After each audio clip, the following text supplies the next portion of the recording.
नमस्कार। कहानी बैरल में आपका स्वागत है। लीजिए पेश है रविंद्रनाथ टैगोर द्वारा लिखित कहानी।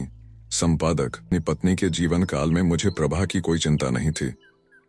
तब प्रभा की अपेक्षा उसकी माँ को लेकर ज्यादा व्यस्त रहता था। उन दिनों सिर्फ प्रभा का खेल, उसकी हंसी देखकर, उसकी टूटी फूटी बातें सुनकर और प्यार करके तृप्त हो जाता था। जब तक मन करता हिलाता डुलाता, पर रोना शुरू होते ही उसकी माँ को गोद में सौंपकर उस झमेले से छूट जाता।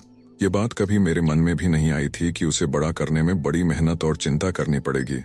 असमय में मेरी पत्नी की मृत्यु होने पर बेटी माँ की गोद से मेरी गोद में आ पड़ी। मैंने उसे छाती से लगा लिया, पर मैं ठीक से समझ नहीं पा रहा था कि मैं मातृहीना बेटी को दुगने स्नेह से पालने को अपना कर्तव्य मानकर उसके बारे में ज्यादा सोचता था, या वह पत्नीहीन पिता को संभालने के अपने कर्तव्य के बारे में ज्यादा सोचती थी।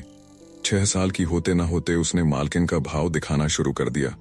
साफ दिखता था कि इतनी सी लड़की अपने पिता की एकमात्र अभिभावक होने की कोशिश करती थी। मैंने मन ही मन हंसकर उसके हाथों में आत्मसमर्पण कर दिया। देखा, मैं जितना अकर्मण्य और असहाय होता हूँ उसे उतना ही अच्छा लगता है।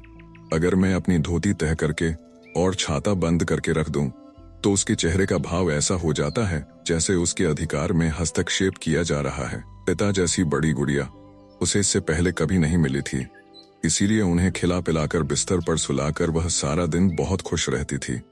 केवल हिसाब और साहित्य पढ़ाते समय मेरे पितृत्व को थोड़ा सजग होना पड़ता था, पर बीच बीच में यह चिंता होने लगती थी कि लड़की को सत्पात्र से ब्याहते समय बहुत पैसों की जरूरत होगी। मेरे पास इतना रुपया कहाँ है। लड़की को अपनी सामर्थ्य के अनुसार पढ़ा लिखा तो दिया, पर अगर एक कूरे बेवकूफ के हाथ में देनी पड़ी तो उसकी क्या दशा होगी। कमाने की तरफ ध्यान देने लगा। सरकारी दफ्तर में नौकरी की उम्र निकल रही थी, दूसरे ऑफिस में जाने की क्षमता नहीं है। बहुत सोचने के बाद एक किताब लिखने का निश्चय किया। बांस की नली में छेद करके तेल या पानी नहीं रखा जा सकता, क्योंकि उसमें कुछ रोक सकने को ताकत ही नहीं रहती। उससे कोई काम नहीं लिया जा सकता, पर फूंक मारते ही बिना किसी खर्च के बांसुरी अच्छी बजती है। मैं अच्छी तरह जान गया था कि जिस हतभागे की दुनिया के किसी काम में अकल नहीं चलती, वह अच्छी किताब जरूर लिख लेगा। इसी हिम्मत पर मैंने एक प्रहसन लिखा, जो लोगों ने अच्छा कहा और रंगभूमि पर अभिनय भी हुआ। अचानक यश का स्वाद पाकर ऐसी मुश्किल हो गई कि किसी तरह प्रहसन लिखने का मोह नहीं छोड़ पाता था। पूरा दिन व्याकुल चिंतित मुख से प्रहसन लिखने की चेष्टा करता रहता था। प्रभा आकर बड़े प्यार से स्नेहपूर्ण हंसी के साथ पूछने लगी, बाबा नहाने नहीं जाओगे? मैं खींचकर बोला, अभी जा जा, अभी तंग मत कर। बच्ची का चेहरा फूंक से बुझाए गए दीपक की तरह काला हो गया होगा। कब वह अभिमान से भरी छाती लिए चुपचाप कमरे से बाहर चली गई, मुझे पता भी नहीं चला। दासी को भगा देता हूँ, नौकर को मारने को उठता हूँ, भिखारी गाता गाता भीख मांगने आता है तो लाठी दिखाकर भगाता हूँ। मेरा घर सड़क के किनारे पर है, इसलिए अगर कोई बेचारा पथिक खिड़की के बाहर से मुझसे रास्ता पूछे तो उसे जहन्नुम में जाने को कहता हूँ। हाय, कोई नहीं समझता था कि मैं एक बहुत मजेदार प्रहसन लिख रहा था, पर लिखने में जितना मजा आ रहा था और जितना यश मिल रहा था, उतने पैसे नहीं मिल रहे थे।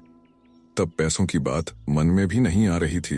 इधर प्रभा के योग्य वर दूसरे शरीफ लोगों को उनकी कन्या के दायित्व से मुक्त करने के लिए समृद्ध परिवारों की तरफ बढ़ने लगे। इस तरफ मेरा ध्यान भी नहीं गया। पेट में आग लगे बिना होश नहीं रहता था। पर इन्हीं दिनों एक अच्छा मौका मिला।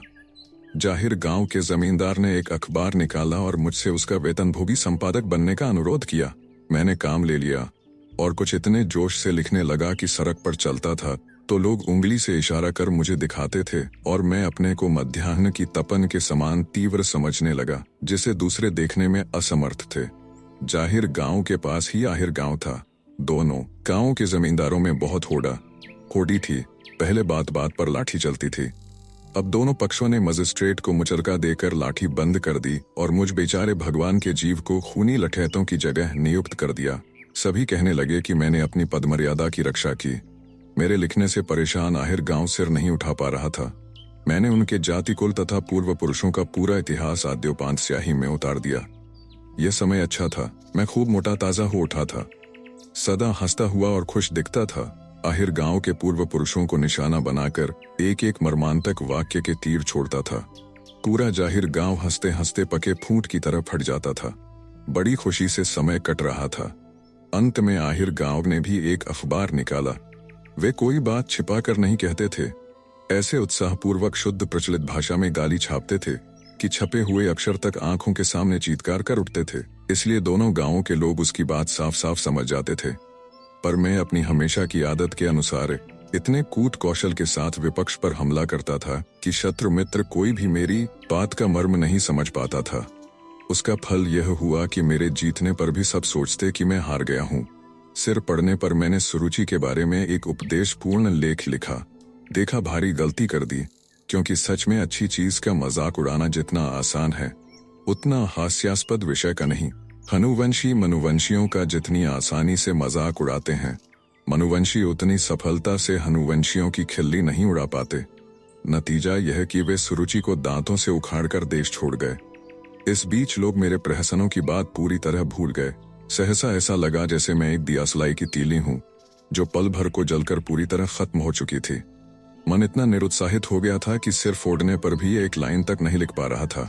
ऐसा लगने लगा कि जीवन में कोई सुख नहीं है। प्रभा मुझसे डरने लगी थी। मेरे बिना बुलाए वह मेरे पास आने की हिम्मत नहीं करती थी। वह समझ गई थी कि हंसी की कहानी लिखने वाले बाबा से मिट्टी की गुड़िया ज्यादा अच्छी सहेली है। एक दिन देखा आहिर ग्राम प्रकाश जमींदार को छोड़कर मुझे ले बैठा था। कुछ बहुत बुरी बातें मेरे बारे में लिखी थीं। मेरे परिचित बंधु बांधव एक एक करके आते गए और हंसते हंसते उस अखबार की बात सुना गए। किसी ने तो यहाँ तक कहा कि इसका विषय कैसा भी क्यों न हो, भाषा में शक्ति है, अर्थात जिसने गाली दी उसकी बात साफ समझ में आ जाती है। दिन भर में 20 आदमी यही बात सुना गए। मेरे घर के सामने एक छोटा बगीचा सा है। सांझ को बहुत दुखी मन से वहां घूम रहा था। पक्षी जब घोंसलों में लौटकर कलर बंद करके संध्या की शांति को आत्मसमर्पण कर चुके, तब अच्छी तरह समझ गया कि पक्षियों में रसिक लेखकों का दल नहीं है और सुरुचि लेकर तर्क नहीं होता। मन में सिर्फ यही सोच रहा था कि क्या उत्तर दिया जाए। भद्रता की एक खास असुविधा यह है कि सब लोग उसे समझ नहीं पाते, जबकि अभद्रता की भाषा प्राय सबकी परिचित होती है। इसीलिए सोच रहा था ऐसे भावों के मुंह के लायक जवाब लिखना पड़ेगा। मैं किसी तरह हार नहीं मान सकता। उसी समय सांझ के अंधेरे में से एक परिचित छोटी सी आवाज सुनाई पड़ी। साथ ही मेरी हथेली पर एक कोमल गर्म स्पर्श हुआ। पर मैं इतना परेशान और अन्यमनस्क था कि उस पल उस स्पर्श और स्वर को जानते हुए भी नहीं जान पाया। एक पल के बाद वही स्वर फिर से मेरे कानों में पड़ा। वही अमृतमय स्पर्श मेरे हाथों में जीवंत हो उठा। लड़की ने धीरे से मेरे पास बैठकर कोमल स्वर में एक बार कहा, बाबा। कोई उत्तर न पाकर मेरा दाहिना हाथ पकड़कर उठाया और अपने कोमल गालों पर फिराकर धीरे धीरे घर लौट गई। बहुत दिन से प्रभा ने मुझे न तो ऐसे पुकारा था, न ऐसे अपने आप आकर इतना प्यार किया था। इसीलिए आज उस तह स्पर्श से मेरा मन सहसा अत्यंत व्याकुल हो उठा। कुछ देर बाद कमरे में लौट कर देखा, प्रभा बिस्तर पर लेटी हुई थी, शरीर शिथिल, आंखें कुछ बंद, दिन के खत्म होने पर झड़ जाने वाले फूल सी लग रही थी। माथे पर हाथ लगाया तो देखा बहुत गर्म था, सांसें भी गर्म थीं, माथे की नस जैसे दबदब कर रही थी। समझ गया, बच्ची आने वाले बुखार के ताप से घबराकर प्यासा हृदय लिए पिता का स्नेह पाने गई थी, जो उस समय जाहिर गांव प्रकाश के लिए एक सख्त जवाब के बारे में सोच रहा था। पास आकर बैठा। बच्ची ने कुछ नहीं कहा, सिर्फ मेरा हाथ खींचकर अपनी दोनों जलती हथेलियों के बीच लेकर उस पर अपना गाल रखकर चुपचाप लेटी रही। जाहिर गांव और आहिर गांव के जितने अखबार थे मैंने सब जला डाले, कोई जवाब नहीं लिखा। हार मानने में ऐसा सुख पहले कभी नहीं मिला था।